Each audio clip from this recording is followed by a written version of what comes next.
Hello and welcome to Weekly News Highlights. I'm Kim Dami in Seoul. Let's start with the stories that made headlines this week. North Korea fired what it claims to be a new Hwasong-19 intercontinental ballistic missile on Thursday. Leader Kim Jong-un boasted about setting milestones and perpetuating the absolute superiority of the regime's armed forces. And security talks between South Korea and the U.S. took place this week, where the two countries' defense and foreign ministers vowed to closely coordinate in response to North Korea's troop deployment to Russia. We are just days away from the U.S. presidential election. With the security threats and tensions mounting both at home and abroad, we take a closer look at what the election results will mean for the Korean Peninsula and the Korean economy. The foreign and defense chiefs of South Korea and the U.S. gathered in Washington, D.C. this week with a collective voice against North Korea's troop deployment to Russia. Now, the U.S. believes North Korean soldiers are expected to enter combat in the coming days. Our Peunji starts us off. A total of about 10,000 North Korean soldiers are in Russia, and 8,000 of them appear to be at Ukraine's border. That's according to the U.S. Secretary of State as he made remarks alongside his South Korean counterpart during a press conference following 2+2 talks between foreign and defense chiefs from Seoul and Washington. We now assess that there are some 10,000 North Korean soldiers in total in Russia. And the most recent information indicates that as many as 8,000 of those North Korean forces have been deployed to the Kursk region. We've not yet seen these troops deploy into combat against Ukrainian forces, but we would expect that to happen in the coming days. Blinken added that Russia has been training North Korean soldiers in artillery, unmanned aerial vehicles, and basic infantry operations, indicating that they fully intend to use these forces in frontline operations. He also warned that should these troops engage in combat or combat support operations against Ukraine, they would become legitimate military targets. South Korea's Foreign Minister Cho Tae-yeol said the two countries agreed to take necessary measures accordingly as circumstances evolve. We condemned North Korea's dispatch of troops in the strongest language possible and called for an immediate stop to these actions and all other illegal military cooperation. Cho added that the two sides also reaffirmed the goal of complete denuclearization of North Korea and that they strongly condemned the regime's long-range ballistic missile launch carried out the day before. Thursday's talks come after the Ukrainian ambassador to the United Nations said North Korean soldiers wearing Russian uniforms and carrying Russian equipment are heading toward Ukraine, and that as many as 4,500 of them are expected to be at Russia's border with Ukraine.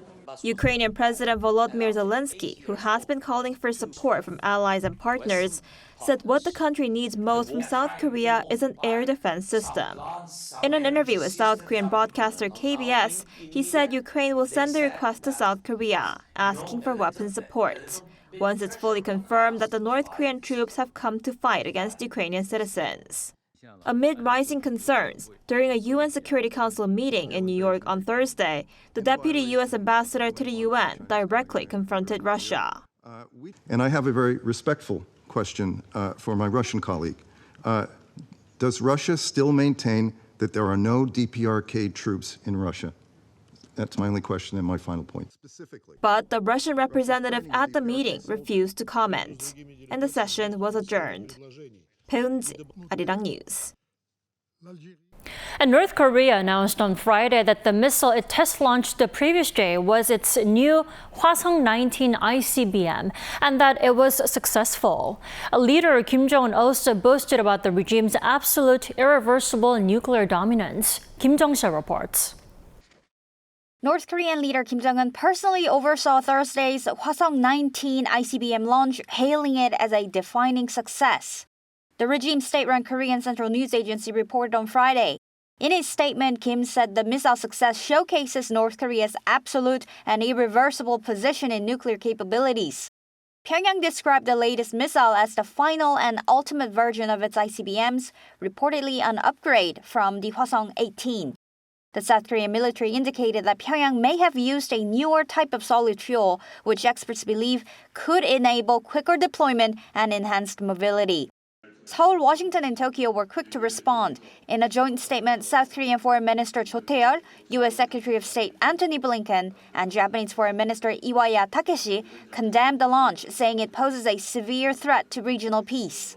The three ministers urged North Korea to immediately cease its provocative and destabilizing actions, highlighting the missile test as a violation of multiple United Nations Security Council resolutions. UN Secretary General Antonio Guterres also released a statement on Thursday local time, strongly condemning the launch.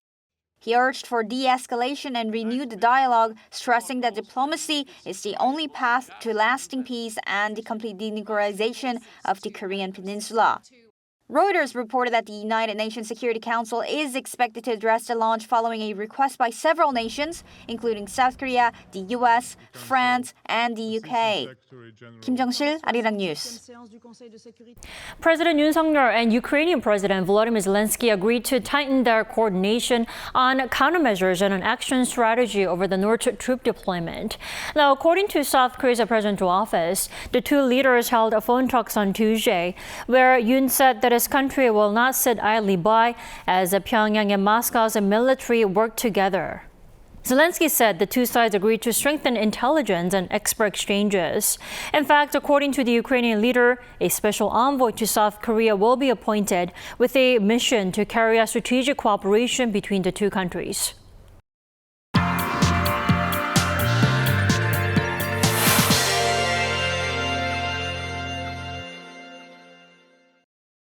Next week's presidential election in the U.S. is set to impact the Korean peninsula significantly, as it comes at a time of escalating tensions in the region, with North Korea's deployment of troops to Russia, followed by the regime's launch of an intercontinental ballistic missile.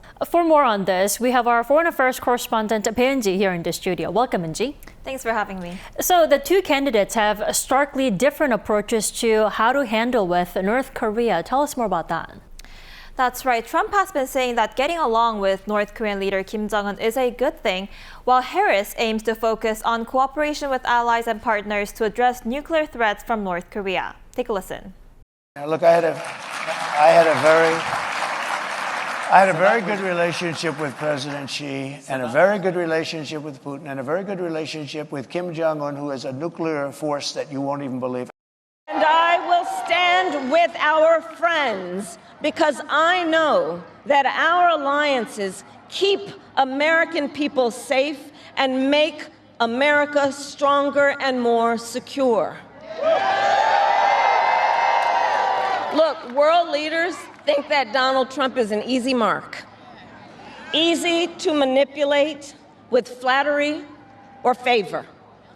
And you can believe that autocrats like Putin and Kim Jong-un are rooting for him in this election.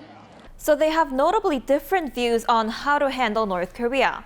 Experts suggest that if Harris wins, we will see the new administration put more effort into strengthening relations with South Korea, which is especially crucial at a time when North Korea has deployed troops to help Russia's war with Ukraine. So I think we're going to expect to see that further continue under a Harris administration. But I think they're really going to be working towards how to optimize the ROK-US alliance to deal with this unprecedented challenge by North Korea in Russia and their collaboration. On the other hand, Dr. Lee says Trump's North Korea policies may depend on how Kim Jong-un and his regime approach the new administration. It really depends on whether Kim Jong-un approaches him with flattery or with fire and fury and more nuclear threats. So I think that will really depend, but that will shape and take place within what Russia and China are already doing. So it's not going to be happening in a vacuum. But both the Democratic and Republican parties have removed the term CVID, or Complete, Verifiable, Irreversible Denuclearization, in their new policy platforms. While it is too early to say that this fully reflects the new administration's policies, it raised speculations that the U.S. government may be shifting priorities away from North Korea. About a month ago, the two countries agreed on how to share the cost needed for American troops stationed here in South Korea. Now, depending on who wins the election, is there a possibility that the next administration will, try to renegotiate? There definitely is. As you said, a deal was finally reached in early October after 5 months of negotiation on determining how much South Korea will pay for the roughly 28,500 U.S. troops in the country. South Korea's contributions in the first year of the agreement, 2026, will be some $1.14 billion US dollars, an increase of around 8% compared to the previous year. After that, the cost will gradually increase over the next 5 years based on the Consumer Price Index to reflect inflation. Harris will likely stick to the agreement, but Trump has recently hinted at an attempt to renegotiate the deal, saying Washington cannot be taken advantage of any longer in military and trade. He's been insisting that Seoul should be paying $10 billion a year for the stationing of the American troops, describing South Korea as a money machine. So, I think that we could definitely see an attempt to renegotiate the special measures agreement. That could cause alliance friction. I think that we could see a Trump administration attempt to try to repurpose the USFK, so the U.S. Forces Korea, to be postured more flexibly to deal with regional contingencies. And by that, one mostly understands a potential problem. Now, even during his presidency, Trump was known to have called for a 5-fold increase in South Korea's contributions to maintaining the American troops. So there is a possibility that he will seek to sign a new agreement on this issue if he takes office again. And ahead of the election, North Korea launched an ICBM launch. Now, can we say this was a well-planned one? Definitely. What the North launched on Thursday morning was a missile that could put the entire United States within striking range. So some say the launch was aimed at threatening the U.S. and gaining bargaining power ahead of the election, while others say it's to boast that the North continues to maintain its defense readiness even after sending troops to Russia. Take a listen. The focus on this provocation was more on showing that North Korea is maintaining its defense posture even after the dispatch of troops to Russia, rather than the US presidential election. It's showing that it has sufficient nuclear power to maintain deterrence despite the dispatch of troops. Likewise, the North appears to have embedded several strategic aims behind its latest missile launch. Already, we'll have to see how the situation turns out. Thank you for the report today, Eunji. My pleasure.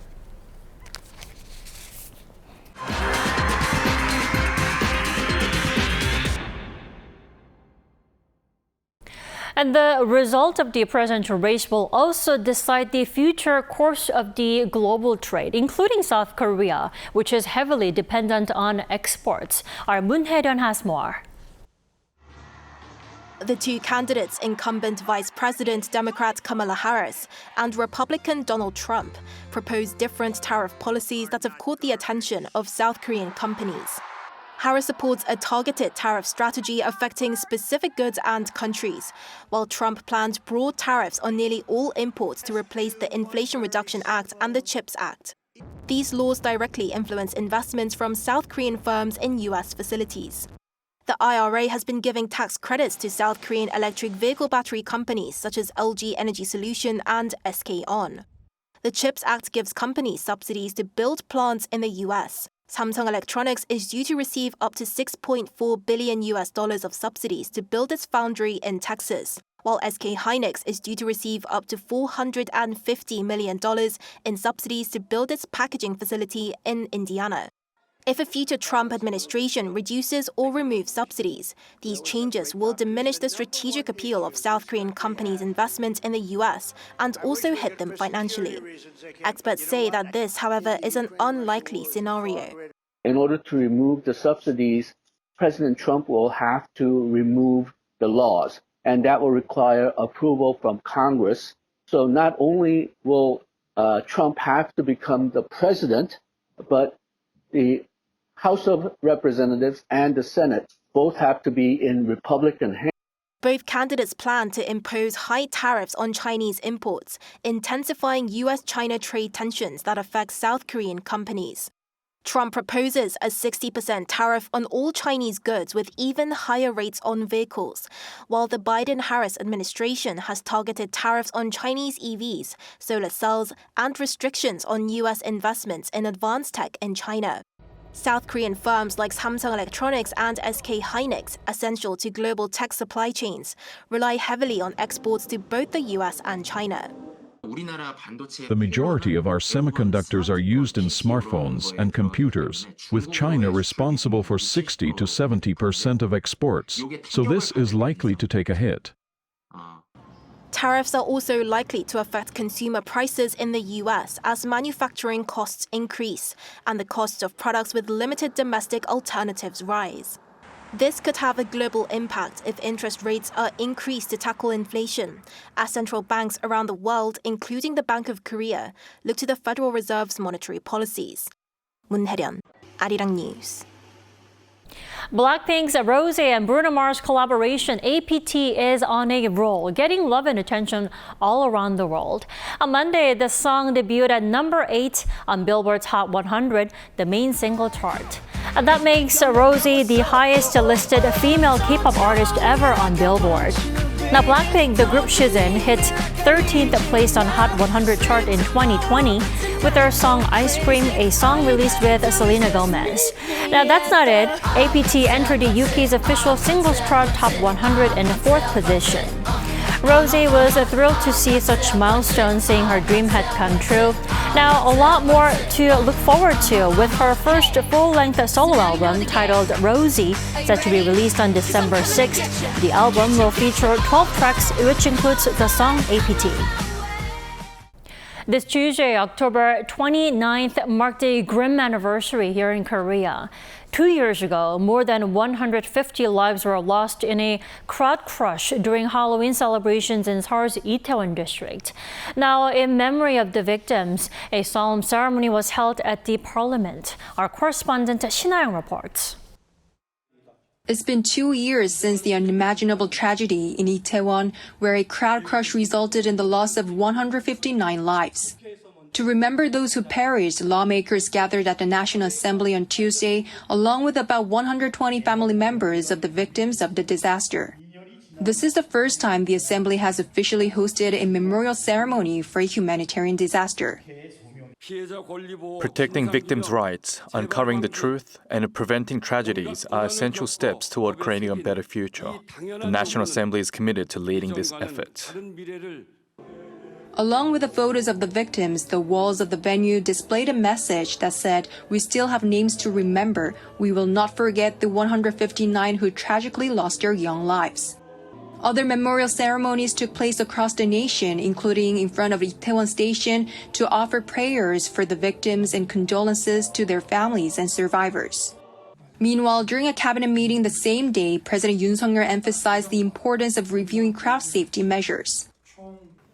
안타깝게 돌아가신 분들의 명복을 빌며 슬픔을 안고 살아가시는 유가족분들께도 깊은 위로의 말씀을 드립니다. 관계 부처는 클라우드 매니지먼트를 비롯해서 다중 안전 체계를 점검하고 보완하는 데 만전을 기해 주기 바랍니다. Shin-Young, Arirang News.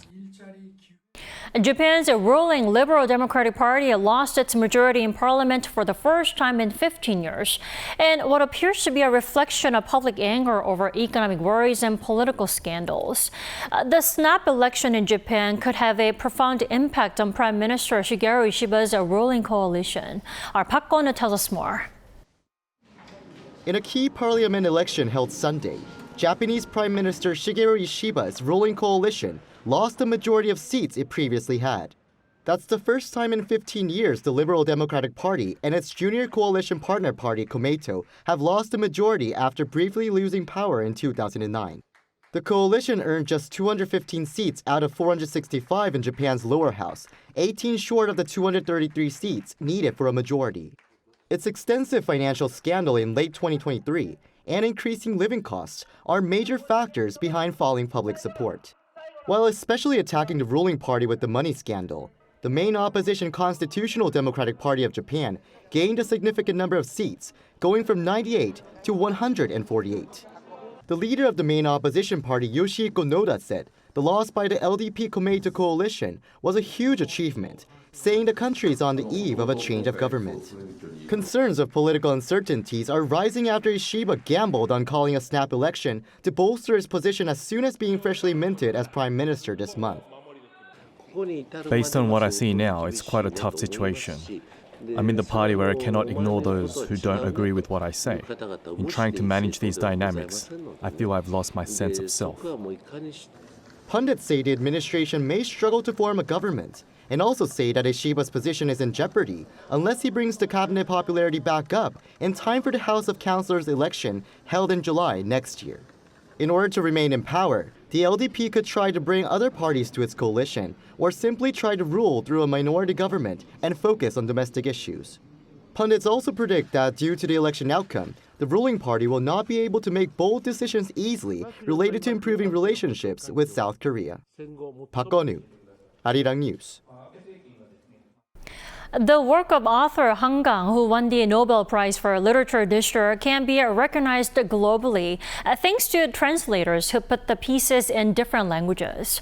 Our Song Yujin spoke to Yoon Sun-mi, who translated Han Gang's The Vegetarian into Spanish.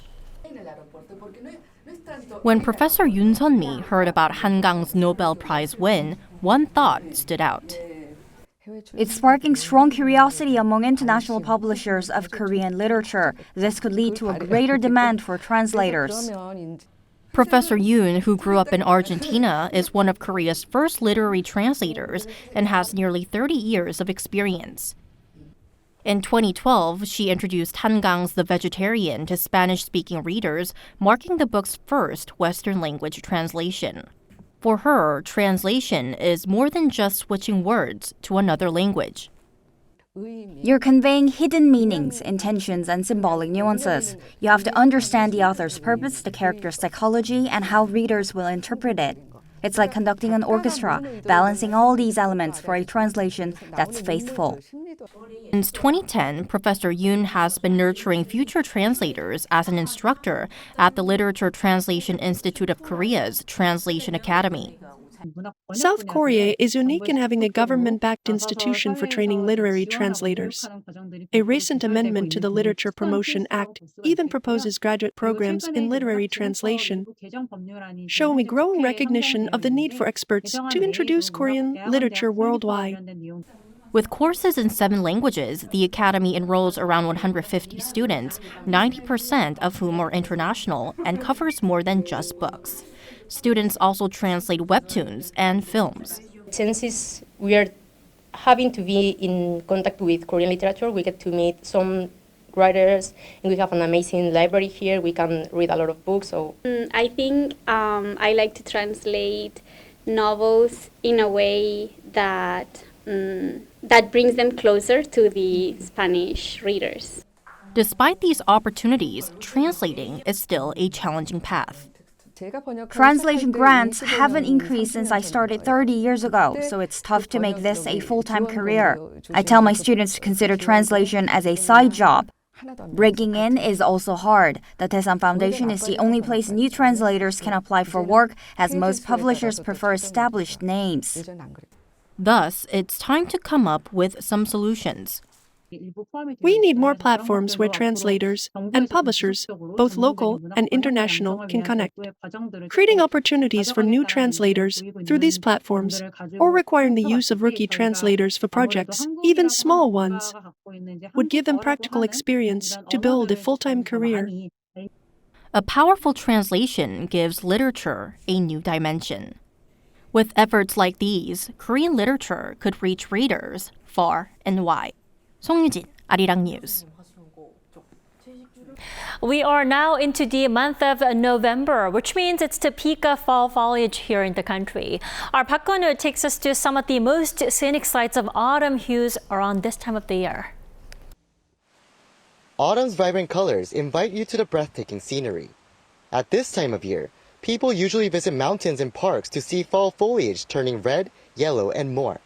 Whereas leaves change colors and usually reach their peak from mid to late October, there's a different situation this year, and it's due to climate change. Fall foliage color changing is at least 2 to 3 days later on average. Summer was longer than before, and the temperature rose by around 1.3 degrees Celsius compared to the average of the past decade. The same expert also said that leaves could fall earlier than expected due to strong winds and colder weather down the road. Still, there are many options nationwide to enjoy fall foliage, as the peak season for major mountains is several days later compared to the earlier forecast by the Korea Forest Service. The organization says that only 20% of the leaves on Nejangsan Mountain, for example, in the south of the country, had changed colors by last week. Since the organization sets the peak season as when at least 50% of the foliage changes its colors, it's estimated it could be early November or even a bit later. I'm currently at Yeonsan Mountain Provincial Park located in Gapyeong-gun County in Gyeonggi-do Province northeast of Seoul, where you can enjoy an amazing view of fall foliage. This place is a very peaceful place where you can enjoy birds chirping along with the sound of the water from the valley, and there's also a fresh breeze. Many visitors also visited this area that's been chosen as one of the 5 best forest paths for leaf peeping this year by the KFS. A few days ago, I visited a different mountain because I heard that place had reached peak season, but it hadn't. But this place was really nice with a lot of maple trees, so it made me lose track of time. This year, the autumn leaves are late, so people said it's not that pretty. But this place is good because it's close to the city and was so beautiful from the entrance. And as the southern part of the peninsula usually reaches its peak later than the upper areas, planning in advance is recommended to enjoy a vibrant autumn. 박건우, Arirang News, Gapyeong. That wraps it up for us this weekend. Stay safe wherever you are, and thanks for watching.